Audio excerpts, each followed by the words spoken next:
You might be lying beside an emotional traitor and not even realize it. She's there right next to you. She wishes you good night. She sleeps under the covers of your bed. She eats at your table, but she no longer shares her soul because her desire, her attention, her passion, they're not yours anymore. And you keep convincing yourself it's just a phase, that she's simply confused. She isn't confused. She's making a choice.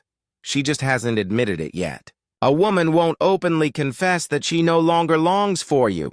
That's not how she operates. Instead, she drops hints, subtle lines, seemingly harmless, and if you can't read them, they cut you top pieces inside while you don't even know why. Today, I'm going to reveal those every lines. The phrases a woman uses when her desire has already shifted elsewhere, when she's already halfway out the door, but wants you to be the one to discover it. That way, she can justify everything that follows. I'm not going to lean on emotional cliches. I'm relying on real female psychology, on years of listening to women admit what their husbands never saw. I'm drawing on clinical experience and on the harsh wisdom of the Stoics. Because when a man learns to see the difference between a woman of value and a woman of promiscuity, he can no longer be used. Today I'll show you the 7 most dangerous phrases a woman utters when she no longer chooses you, even while she still lives under your roof. And if you recognize them, you'll never again be the last one to find out. You'll no longer be the man whose home, heart, and bed are fading while he doesn't understand why. And I'm not here to soothe you. I'm here to shake you awake, because if you don't wake up now, you'll keep being that loyal, useful, betrayed man.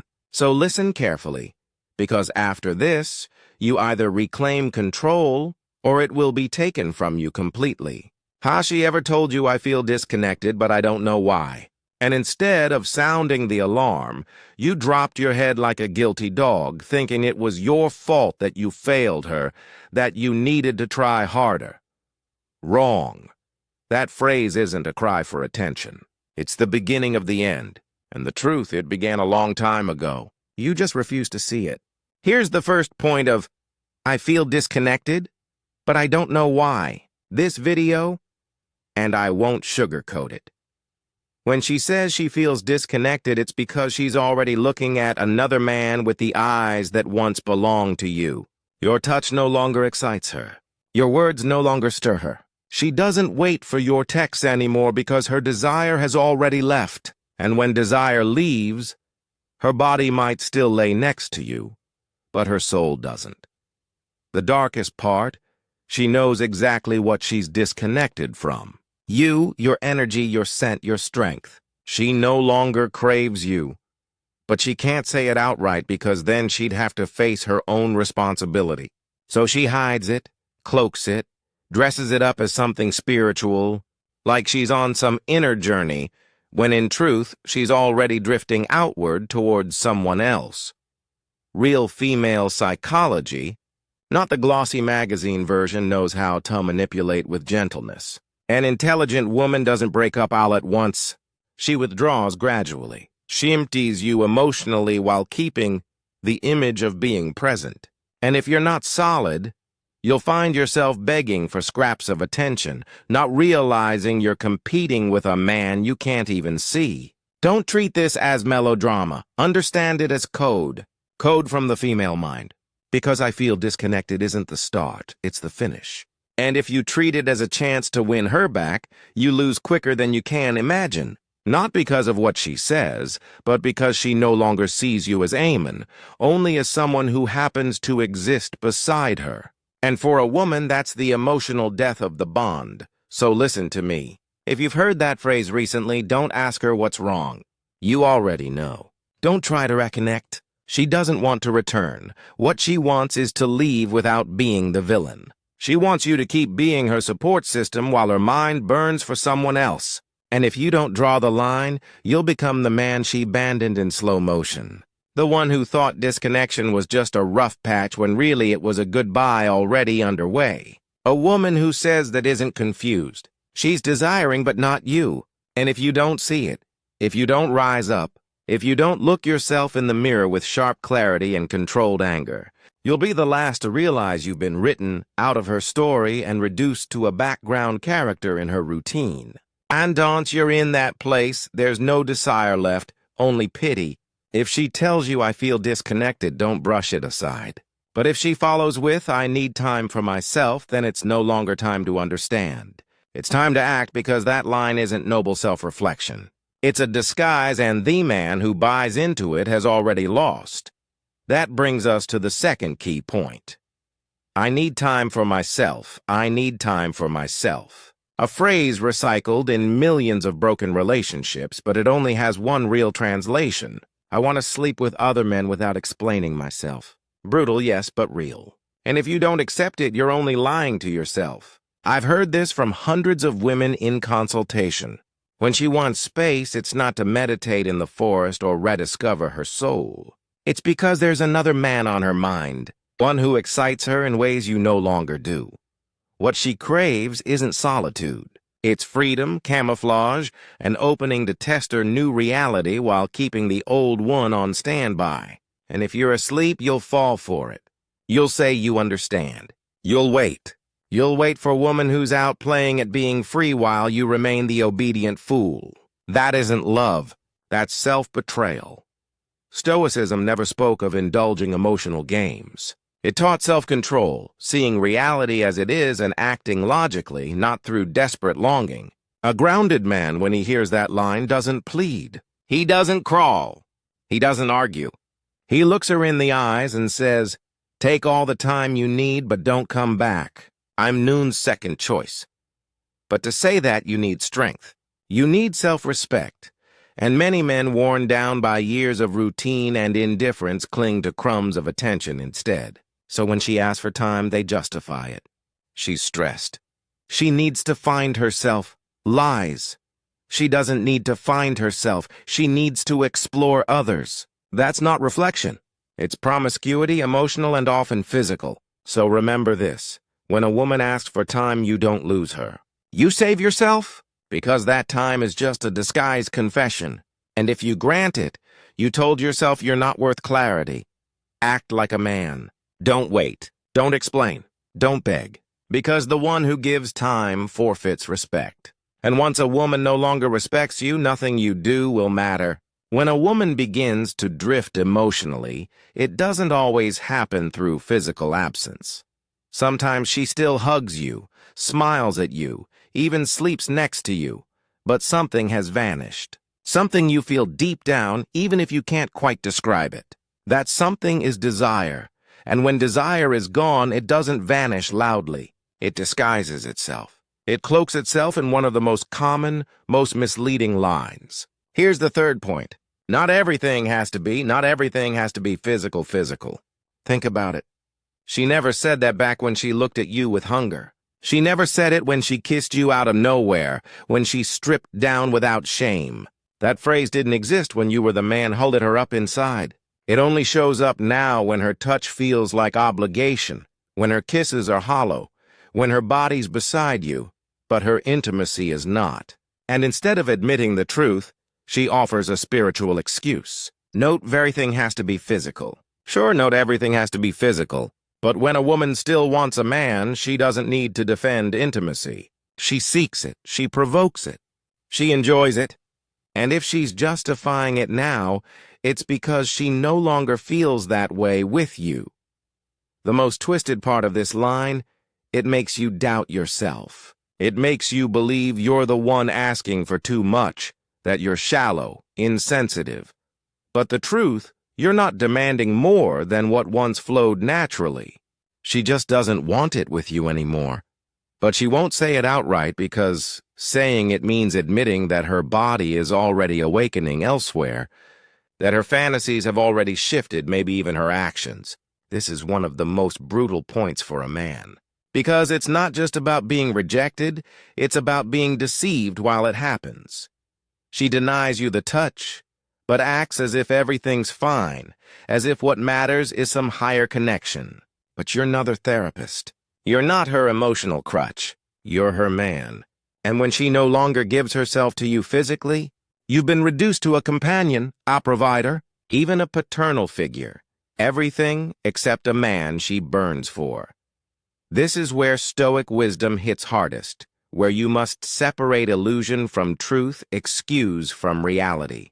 Because if you accept that line without resistance, you become a partner in your own emasculation.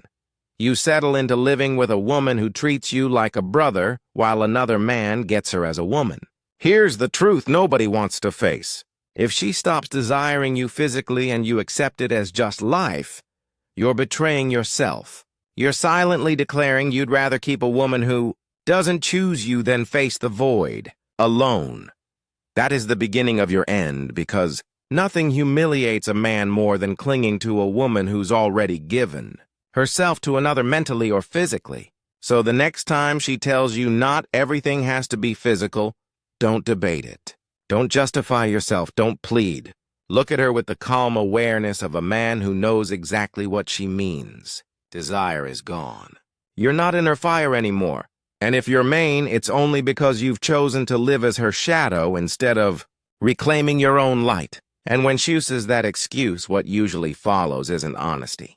It's guilt, but not her guilt. The guilt she projects onto you because she needs to rationalize her withdrawal. She needs to be the victim so she can betray you without remorse. That brings us to the fourth point. You've changed too. You've changed too. Oh yes, suddenly you've changed. Doesn't matter if you're still providing, still supporting, still carrying the weight. She needs a cover story. She needs to paint you as cold, boring, distant. Why? Because that way she can balance the blame. That way, if you ever discover another man, she can say it was because you weren't the same anymore. This is one of the most poisonous female mind games. She doesn't say it to fix anything. She says it to repair her defense, to have an alibi ready. I didn't want this, but you pushed me away. And if you're not firm, you'll crumble. You'll apologize for things you never did. You'll take on guilt for her emptiness. You'll end up believing her cheating, emotional or physical, was your fault, but it wasn't. And this is where masculine wisdom must rise. Don't respond from guilt. Respond from clarity. A stoic doesn't react on just accusations. He observes the intention behind the words. If you don't, you'll surrender your dignity to a crime you didn't commit. You'll start believing that your stability caused her betrayal, that your routine drove her to another man. It's not about you. It's about her cowardice, her emptiness, her hunger to feel like someone new without destroying her image. That's why she blames you. Because if you're the problem, she gets to play innocent while giving herself to someone else. This is where you rise. Don't defend. Don't beg. Don't explain. When she says, "You've changed too," you look her in the eyes and say what most men are too weak to say. Yes, I changed. I grew. I stopped tolerating what I used to. I'm no longer the man who stays silent while being betrayed under sweet words. That answer ends the game. That answer forces her to face herself, because in that moment, you stop being the accused and you become the man who can't be manipulated anymore. And when you cut the game like that, you reclaim something priceless. Not her approval, but your center, your power, your ability to choose who stays in your life. Because yes, you've changed for the better. But after she blames you, she doesn't move closer. She retreats slowly, quietly. She disappears in silence, but disguises it as tiredness. That's the fifth point. I don't want to talk right now. I'm tired, don't want to talk right now. I'm tired. She says it at night when you're uneasy. When the distance at you, you try toe talk to bridge the gap. You ask her if she's okay, if something's wrong, and she drops it. I'm tired. As if physical exhaustion outweighed the emotional crack spreading between you, but you feel it. She doesn't look at you the same anymore. Something's gone. And so you retreat. You tell her, "Okay, we'll talk later." But later never comes because she's not postponing the talk. She's avoiding you altogether. She's not tired of routine. She's tired of pretending she still cares. And the cruelest part, she's not tired with everyone. Let another man text her, let her phone light up with his name, and suddenly she's awake, energized, alive. The tiredness isn't physical, it's selective. And it applies only to you. And you trying to be understanding falls silent. You give her space, and without realizing it, you begin to wither. Every "I'm tired" means I don't want to deal with you. You don't matter enough. Psychology calls this progressive disengagement. She doesn't leave all at once. She turns you off piece by piece until you're invisible, and while you hesitate, another man begins filling the space. The man she does have energy for, the one she does stay awake with at night. This is where you must act, not with pleading, but with strength. So, next time she says, "I'm tired," don't smile weakly. Don't nod in silence. Look at her and say, "If you don't want to talk now, don't bother later. I get tired too, but I don't hide. And I don't stay where I'm unwanted." Then walk. Walk with dignity, because a man who clings where he's unwelcome becomes pathetic after weeks or months of disguised withdrawal of silences covered by lines. Like "I need space" or "I'm tired." The moment arrives when she no longer even pretends. She doesn't want to argue. She doesn't want to excuse herself. She only wants to slide in a phrase that sounds deep, but is actually a verdict. That's "I love you, but I'm not in love with you," the 6th point. I love you, but I'm not in love with you. That phrase, though it sounds poetic, is execution by words. It's the softest, most cowardly way she can tell you. You don't ignite many more, but I want to leave without being the villain. She offers you "I love you" like a painkiller, like a cushion, so you won't erupt. But then she stabs you with "I'm not in love with you," as if loving someone were an intellectual exercise and being in love were permission to crave someone else. And you, like any wounded man, try to make sense of it. You ask yourself how it's possible that she cares for you yet doesn't want you, how she can value you but not desire you, how she can wish you well while secretly imagining another man every night. But that's the trap. That phrase doesn't mean love. It means pity. She doesn't want to hurt you, but she also doesn't want to stay. So she leaves you hanging half here, half gone, like a plant she won't water but won't throw away. In every consultation I've done, this line shows up once she's already crossed into another emotional world. Her body no longer answers to you, but her guilt keeps her from confessing. So, she throws out that poisoned gem so you won't judge her. So you'll believe something's left when there isn't. Only the ashes of what you wear and her excuse to soothe her conscience while she looks to someone else. This is the moment where most men destroy themselves because they think they can revive her love. They start overcompensating, cooking, surprising her, bending over backwards. But it's useless. It's not about effort. It's about connection. And if her connection is already with another man, you could give her the world, and she'll still look at you like a piece of furniture. The Stoics were clear. Do not insist where you are no longer welcome, because insisting isn't love. It's humiliation, and the man who begs to hold on to a woman who no longer desires him loses more than just her. He loses himself, his respect, his essence, his strength. So the next time you hear, "I love you, but I'm not in love with you," don't whisper back with softness. Don't say, "Let's try again." Look at her calmly and say, "Then don't love me because I was not born for half love." Then walk, not in anger, not in tears, but in strength. Because a real man doesn't compete with ghosts. He exits before he disappears inside a story that no longer has his name in it.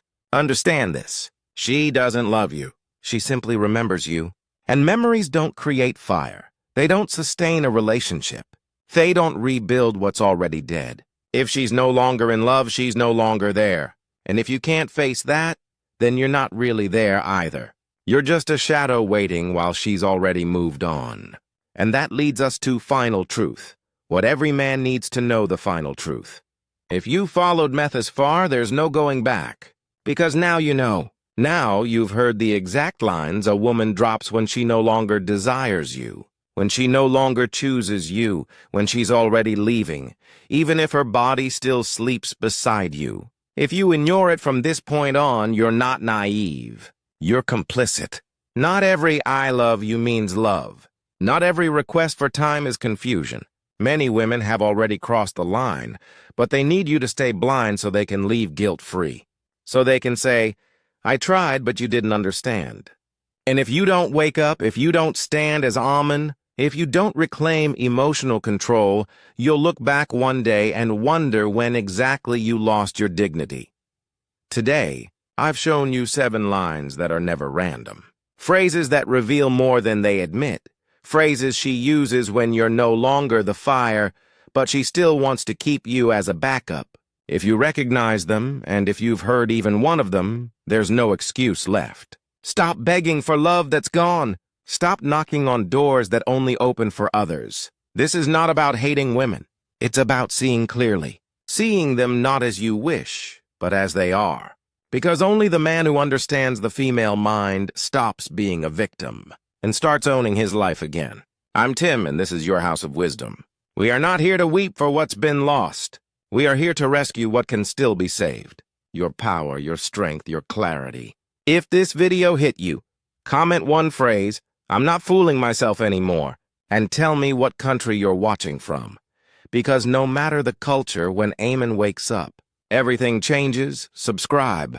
Share this with the friend still crawling after a woman who no longer respects him. And don't leave yet. Choose one of the videos on the screen, the one that makes you most uncomfortable. Because right there in what you don't want to face is exactly what you